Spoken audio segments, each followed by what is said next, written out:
Welcome back to the 14th Jaipur Literature Festival protected by Dettol. This session is produced in partnership with the JCB Prize for Literature. It's our pleasure to present These Are Bodies Possessed by Light, Dharini Bhaskar in conversation with Anindita Ghose. Dharini Bhaskar gives voice to the inner lives of women in her intense and powerful novel, These Are Bodies Possessed by Light. Through the tales of 3 generations of women, the author explores themes of agency, anguish, and the act of storytelling. Bhaskar has previously contributed to the anthology Days and Stories. Her debut novel, These Are Bodies Possessed by Light, was shortlisted for the JCB Prize for Literature 2020. In conversation with the debut author of the Illuminated, Anindita Ghose, she speaks of the power of words and the narrative impulse behind her debut novel. Dharini Bhaskar is the former editorial director of Simon and Schuster India. She's been published in an anthology, Days and Stories, and in Hindu Blink, Vogue, Mint Lounge, and Arré, among other publications. Anindita Ghose is a writer and culture journalist. She's been the editor-in-chief of the award-winning Saturday magazine Mint Lounge and the features director of Vogue India. Her debut novel, The Illuminated, is out in July 2021. Do remember to comment by typing it in the comment section. Ladies and gentlemen, these are Bodies Possessed by Light. Dharini Bhaskar in conversation with Anindita Ghose. Hi Dharini, it's a real pleasure to be in conversation with you today. As we were sharing earlier, I think it's the first time that at JLF I'm in conversation with somebody that I know before the session, and we've known each other since we were 18, I think, as part of a bloggers group. And then we fancied ourselves as a writers group and went on our own retreats and wrote our books. So it's a real privilege to be speaking to you in a different capacity today. So Dharini, since your book has been out now for a while, I assume that a lot of people listening in have read the book. I hope they have. It was shortlisted for the JCB Prize last year, and I know that kind of gained it a wider readership. So I do want to start with, so here's my copy, and firstly to say I love the cover design as well, and I know that that's something that's very close to your heart and important to you. So I hope we get to speak about cover design in the conversation as well. But I want to start with this really lovely, the title of the book. I know it's a line from a Richard Siken poem. Can you tell us a bit about how you arrived at this title, and was it a struggle, tell us honestly, to convince your publisher to go with a long title for a debut book? That's a great question. To answer the second question first, no, it wasn't a struggle. My editor, Pauline, is someone who I think her first love is literary fiction, and she loved the title. I think since you mentioned cover design, the only difficulty was how we would fit a title that's this long on the cover while also doing justice to the cover image. Neither could overshadow the other. So that I think was a struggle, but not once did my editor suggest that, I changed the title or I shortened it in any way. And I'm really grateful for that. As to how the title emerged, I almost feel like these things happen in a manner that almost shows a kind of serendipity. I was in Arizona, and that's where the first chapter of the novel was born, the one that comes after the preface. And when I was writing the chapter, I felt that this had, in all likelihood, this would become a full-length manuscript, and I needed to name it. I can't work on a manuscript if it doesn't have a name. It's like having a baby and not naming it, so I needed to find a name. And as it happened, I had a collection of poetry titled Crush by Richard Siken, and Richard Siken happens to be an Arizona poet. And I opened the very first page of the book, and the very first poem was a poem titled Sherazad. And in the poem, there is a line that reads, "These are bodies possessed by light," and it popped out. And as I began to think about the poem, think about the word Sherazad, and think about what I was trying to do with this novel that was emerging, I realized that it was a very, very odd coming together, but it was a coming together. There was something happening here, and I knew that my book had found a name. I knew now that in all likelihood, I would have to commit myself to it because I was naming it. And that's how an 8-year journey began. But it did pretty much begin with the name. I could not have continued if I didn't have a name. That's, thanks for sharing this, very, very specific story. Dharini, before we speak further on, the themes of the book, I want to ask you about your publishing journey. I know that, there are, the publishing scene is kind of, heating up now. There are more agents. I think COVID has created a lot of, new writers. So these are questions on everyone's mind. I know this is not the first book that you wrote, but this is the first book that's published. So as much as you're kind of, comfortable sharing, could you tell us about kind of the long route to having this book out and reaching this book to readers? It's been a long journey, like you mentioned, and I think you're one of the few people who's been privy to this journey, given how long we've known each other and how much we've shared our writing lives with each other. So I had written my first novel when I was fairly young. I started it when I was studying in college, and it continued over a period of time. And so it must have been about 23 or 24 when it was complete. I wasn't working in the publishing industry really at that time, so I knew nothing about it. And I was very, very new to the whole idea of, publishing, contracts, all of that. I'm not getting into the details, but it was meant to get published. I had signed a flawed contract. It was writer unfriendly. And the next thing I heard was my book would not be getting published, and it was the end of the journey for me.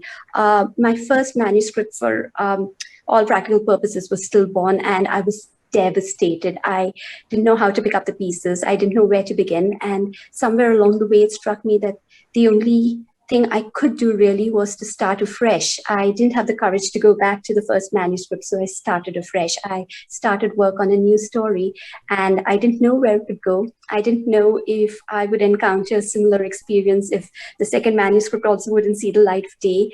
I had no idea where it would go, but I knew I had to write. It's the only thing I can do with conviction apart from editing. And so I absolutely knew I had to pursue this road, and I did. And so it was 8 more years of writing another book. And eventually this one did get published, and touch wood, there were no hiccups. It was a very smooth experience. And for that, I'm very, very grateful and lucky.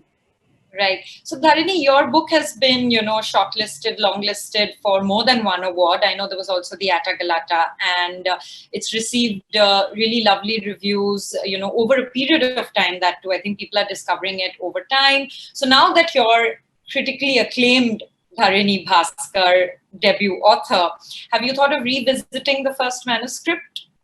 I have thought about it. I thought about it while writing the second manuscript. I thought about it when my second manuscript found a publisher. I thought about it once the second manuscript was on the verge of getting published. It's something I go back to as an idea very often, but I always stop short. I think because there's a lot of history associated with that manuscript, and I'm slightly scarred by that experience. So I think it'll take some courage for me to actually revisit it to see whether it still speaks to me and whether I actually want to go ahead with, the entire process of getting it published. So far, I haven't had the courage. It's really that simple. I think given the whole, the history associated with that, I just haven't had the ability to go back there and look at it. Okay, we'll wait and watch, no pressure. Dharini, you studied English literature in college. You're somebody who, reads a lot. You've been in the publishing, world. You were part of a writers group. We were part of it together from a very young age. So you've been in this, in pursuit of kind of writing and literature for more than half of your life. Who are the writers who've stayed with you the longest?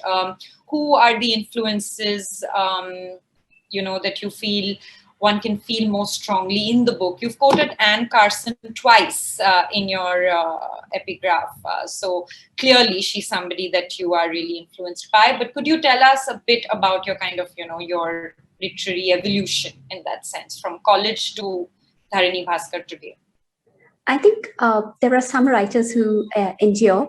And even if you happen to have read them when you were 18 or 19 or 20, they stay with you and you go back to them, and they offer something new each time you go back to them. So amongst the writers, I think I keep going back to Adela Stan Carson, of course. She's such a huge influence.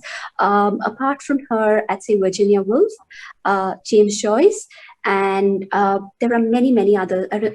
Arundhati Roy is someone whose first book, I think, spoke to me the very first time I read it, but it continues speaking to me each time I go back to it.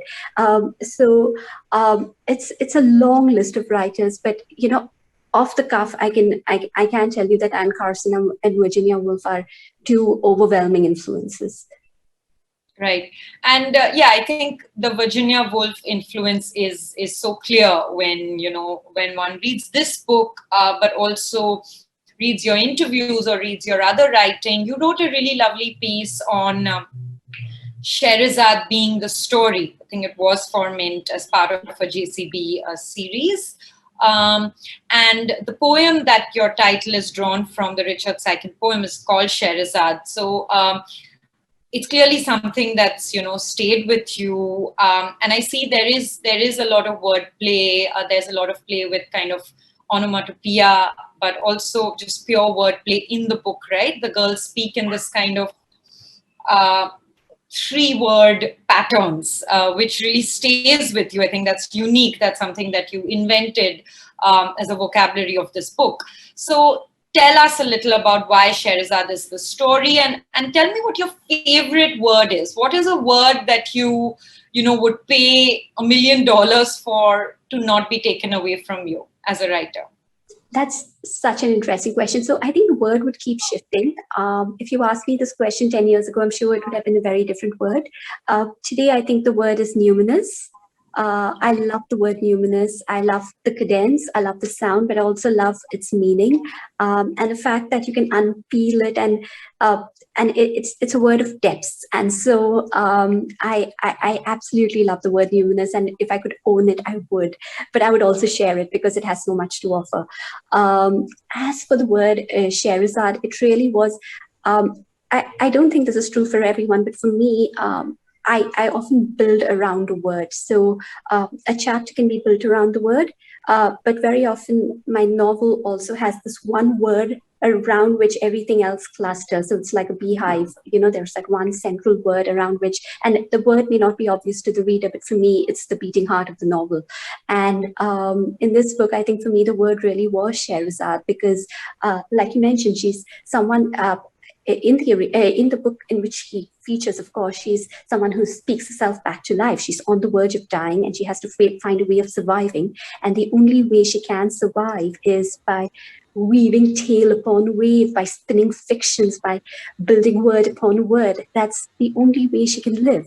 And the more I considered it, the more I realized this wasn't just Shehrazade's story. This is a story really of a lot of women, if I may say so, all women. We all have to find a way of weaving fiction so that we can live in a world that is basically very, very patriarchal. And I think given the fact that the word holds, all of this, I had to build around it. And Scheherazade is a word that's very, very specific to this novel and very important to it.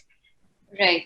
That's thanks for that explanation. And I love the word as well. I think from when you hear it as a child, it's hard to pronounce, it's hard to spell, but it stays with you.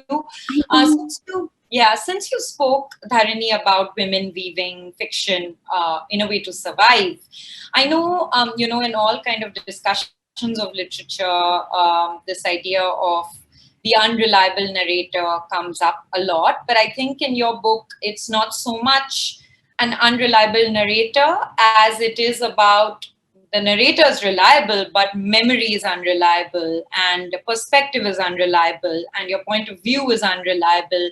Or to use a better, more generous word, maybe your perspective is not singular. Basically, you can shift and it moves around.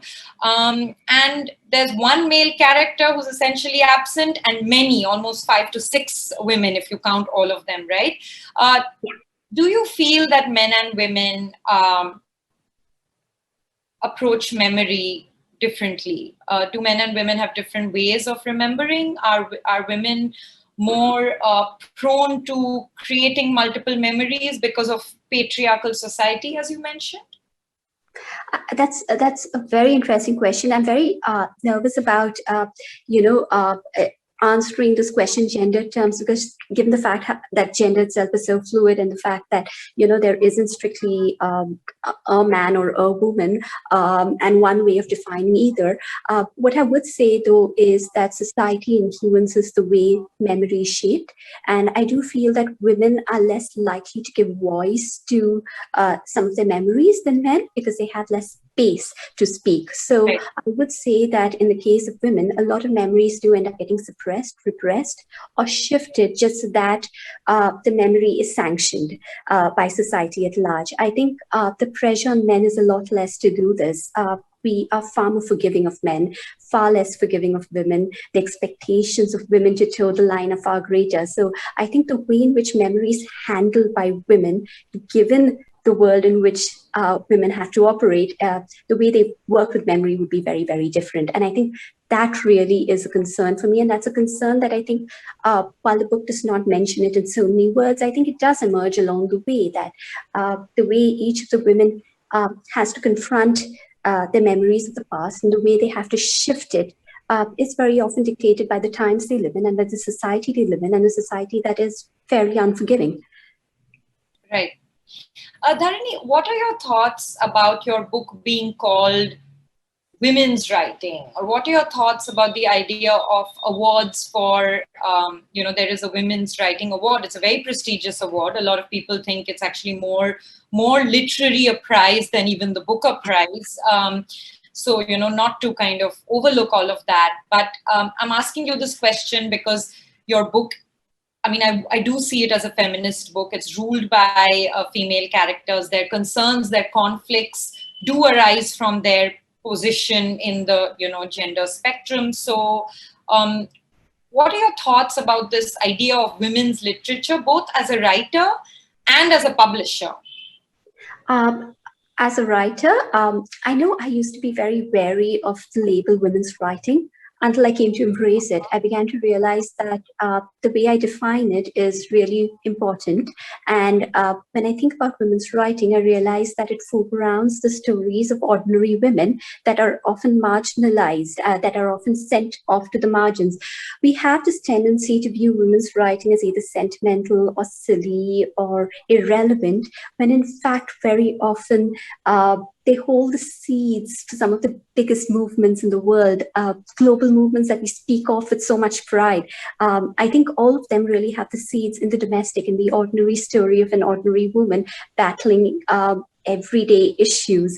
And I think books that foreground this are rather wonderful. I know that I had the privilege of reading a couple of chapters of your book before it was even acquired by HarperCollins. And I know that this is something that you did so remarkably well, speak about women who may not have extraordinary achievements behind them, especially one of them. They may not have, a whole string of achievements, but they are trying to survive. They are trying to emerge. They're trying to, keep their head above water. And I think that act of survival itself needs to be applauded. And if we categorize the book as women's writing because it has women, so be it. As long as we also recognize that these are books that are grappling with issues that are extremely crucial to the world we live in, that these are books that aren't trivial or, books that can be ignored or relegated to the margins. These are very important books. These are seminal books. I think as long as we aren't flippant in our approach, it's all right to be categorized as women's writing. And I think it's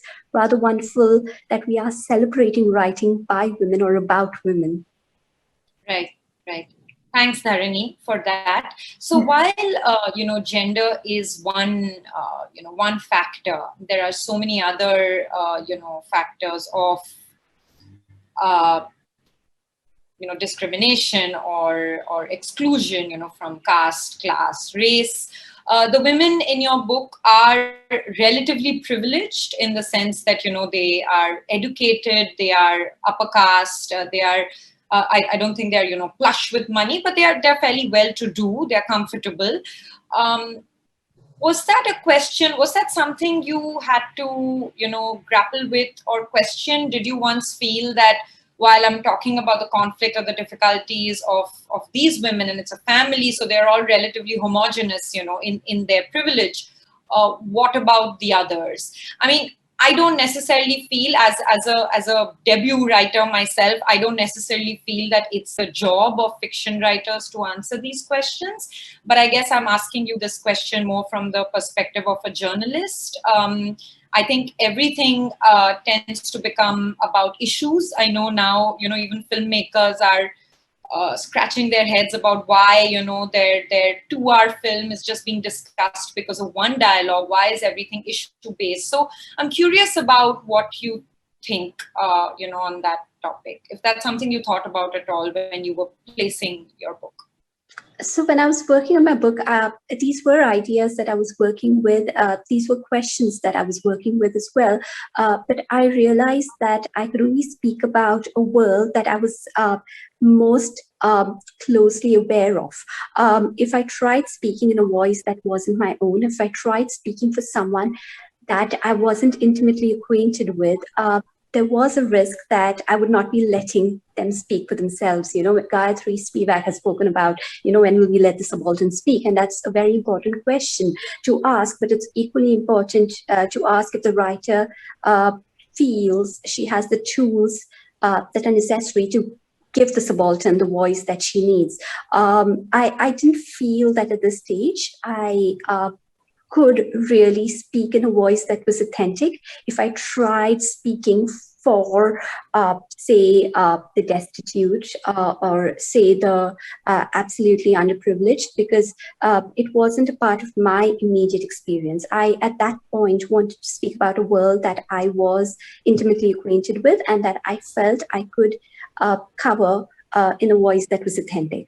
I also feel that it's not the job of a book to cover every single problem that assails the world, especially fiction. I think it's perfectly okay to tell a story, even if it's not a story that necessarily engages with every single issue in the political spectrum. You can choose your issues. You can choose the ones that you wish to work with without at any point losing track of the narrative and the story that you wish to tell. You put it really well, Dharini. I'm sure I'm going to copy this. I'm just going to memorize this explanation and copy it for later. But no, you framed it really well. Tell me, I'm sure people assume that all your years in publishing, it wasn't just Simon and Schuster, where you were the kind of founding editorial director. You were also in Rupa before that. So you've been associated with publishing for a while. People might assume that having been in that space might have made the whole process of not just the process of finding an agent and getting published, but just the process of writing, self-editing, all the kind of steps that lead you from a blank Word doc to this. People might assume that was easy, but do you agree with that assessment? No, far from it. I think that it's easy to assume that, if you work in the publishing industry, it's just a matter of seconds before your manuscript is picked up. But no, it's quite the opposite. In fact, if you work in publishing, it's so much harder. Publishing is a small world. And typically, if you're working for a publishing house, the publishing house may very likely have rules about not publishing those, any of its employees. So that's one publishing group just, that you can't approach. And it's one less publisher interested in your book. So it's not at all easy. I think, if anything, it makes it more complicated. I do feel, though, that working in publishing does offer you tools that are invaluable during the post-writing process. And especially when I was editing my book and working on, structure and plot and narrative flow, my work as an editor held me in good stead. So to that extent, I felt I was very lucky that I had worked in publishing, but it did not in any way make the process of publishing my manuscript easier or make the process of finding an agent any easier. None of that. I think if anything, it made it much harder. Yeah, it's good that you see, the bright side, and you think that the editing, I mean, being an editor helped you in the edit process. I do feel that in writing the book, there are so many different stages, and you're in different stages, right? There's a drafting stage that just needs you to be uninhibited and free. And I found personally that at that stage, me being a journalist and editor, me being an editor who is constantly, just obsessed with giving feedback, at that drafting stage, the editor Anandita was not helping because I was constantly self-editing. But I guess so much of the book, when people say they've written a book for 5 years, 6 years, you worked on this book for 8 years, I think more than half of it, or at least I assume 3 years of it, was just editing, right? So a significant chunk of that time is just polishing. So I assume at that phase of writing, I assume that editor Sahiba Dharini came to play, right? Yeah. And I think, like you mentioned, it's really, really hard because you need to keep your editor self away when you're working on the first draft of the manuscript or the early drafts. You don't want the voice of the editor coming in the way. And so you have to actually compartmentalize selves. Dharini, for me, this is also a book about choice. And I think that is something that you were keen to convey. You've spoken about it in past interviews. And, again, since there are so many female characters and all their circumstances, while being somewhat homogeneous, are very unique. So you're privy to very different kind of, the interiority of very different kinds of characters. Tell me a little bit about the idea of choice and how central that was for you for this book. I think it was seminal. The fact that when we speak about choice, when we speak about women's agency, to what extent of our lives do we choose as women and how much really is chosen for us? This was a question that concerned me very deeply.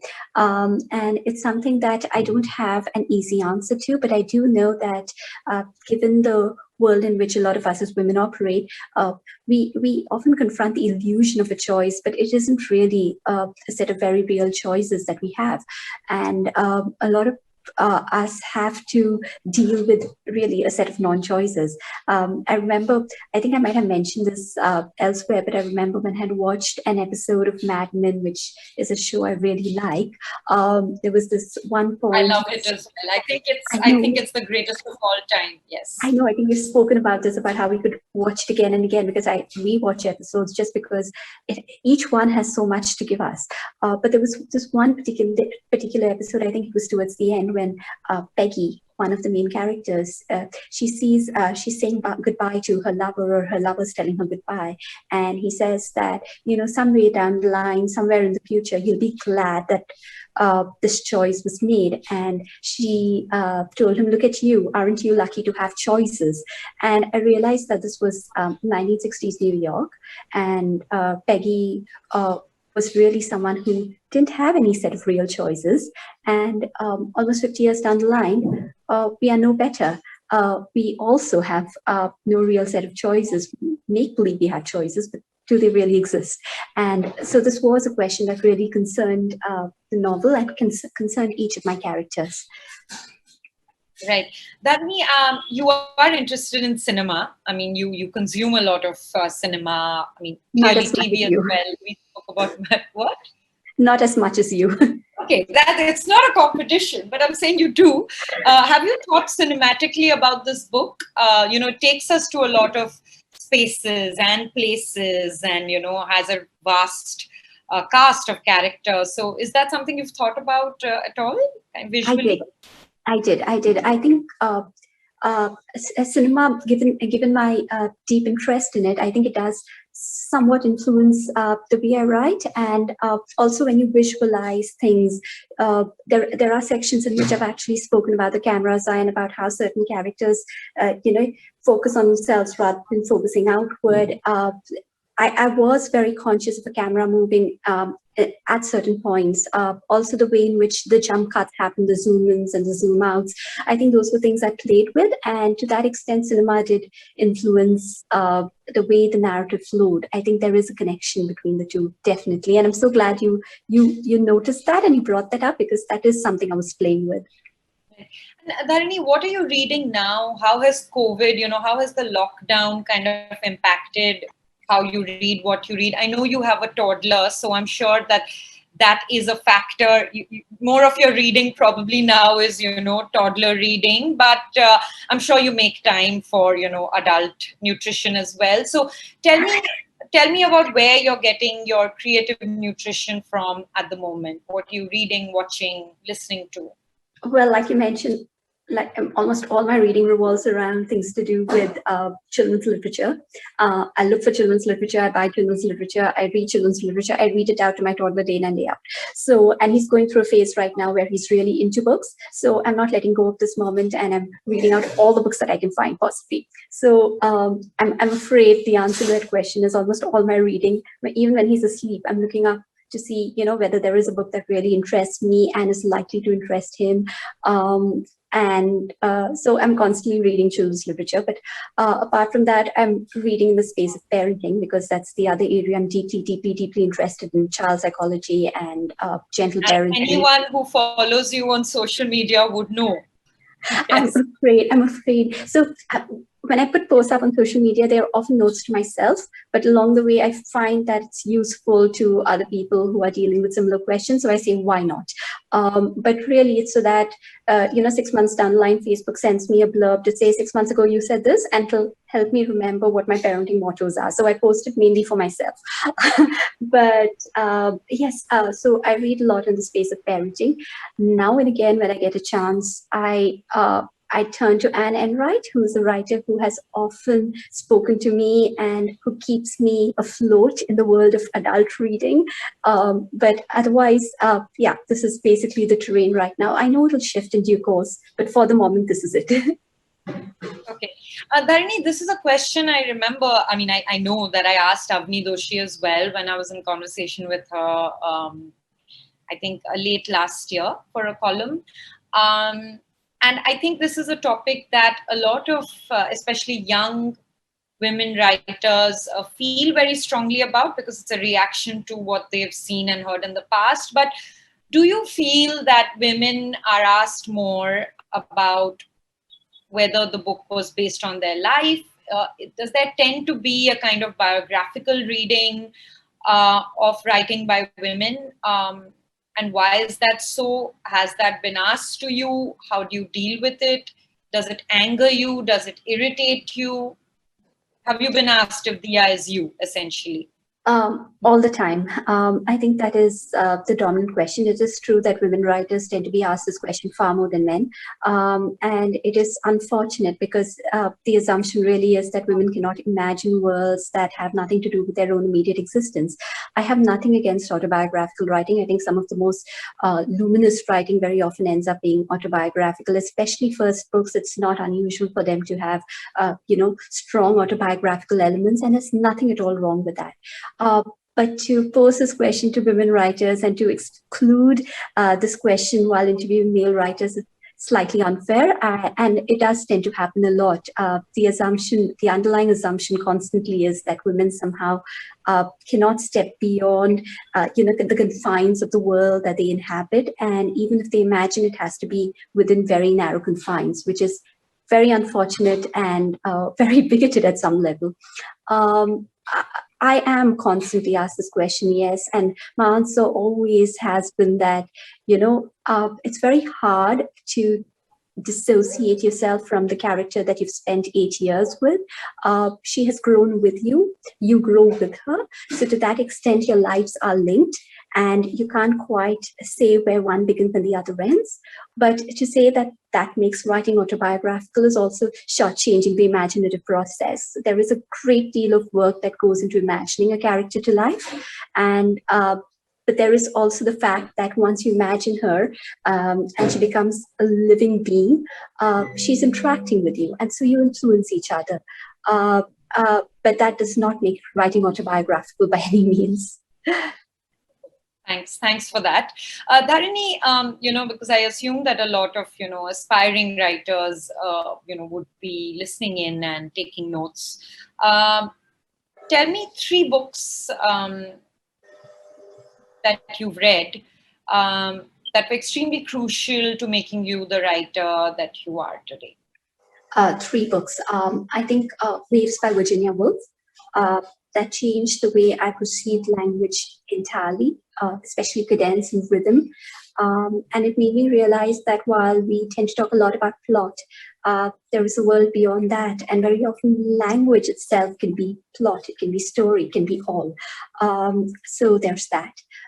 Ulysses by James Joyce. I know that it's viewed as a book that's very hard to approach, but I also feel that once you give it time and once you allow yourself to flow with the world that Joyce has built, it has so much to offer in terms of, experiments with language, with time and space, with history, with the way people work with other people. It's a remarkable book. It has everything in it. And so that's the second book. And apart from that, I would say Knox by Anne Carson. The book is an artifact. Yes.